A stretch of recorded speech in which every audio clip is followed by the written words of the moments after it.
Magandang gabi, Philippine Air Force. Alamin natin na magiging lagay at ng panahon ngayong araw ng Miyerkules, 18 March 2026 at sa mga susunod na mga araw.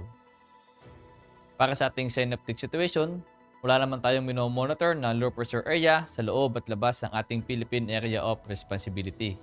Ngunit patuloy na nakakapekto ang northeast monsoon dito sa Northern Luzon. Dulot nga ng northeast monsoon, ang Cagayan, Isabela at Aurora ay makakaranas ng maulap na kalangitan na may mahihinang pag-ulan. Habang sa Cordillera Administrative Region, Ilocos Region at sa natitirang bahagi ng Cagayan Valley ay makakaranas ng bahagyang maulap hanggang sa maulap na kalangitan na may pulo-pulong mahihinang pag-ulan. Habang sa Metro Manila at sa natitirang bahagi ng Luzon, Visayas at Mindanao ay makakaranas ng bahagyang maulap hanggang sa maulap na kalangitan na may pulo-pulong pag-ulan, pagkulog at pagkidlat.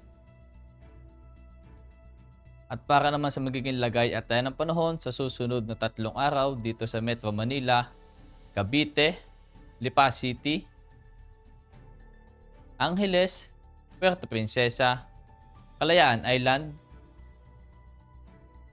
Mactan, Zamboanga at sa Davao, mula Biyernes hanggang Linggo ay makakaranas ng bahagyang maulap hanggang sa maulap na kalangitan na may pulo-pulong pag-ulan, pagkulog at pagkidlat.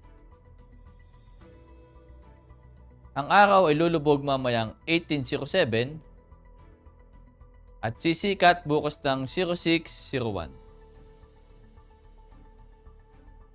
Para naman sa moon illumination, meron tayong 1% decreasing.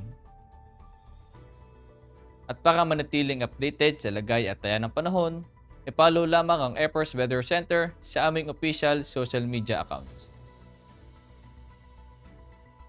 Sa ngalan ng aming commanding officer na si Colonel Alvin Jan Pugador, PAP GAC, ako si A2C Ever C. Amazona, your weather broadcaster ng Air Force Weather Center. Muli, magandang gabi, Philippine Air Force.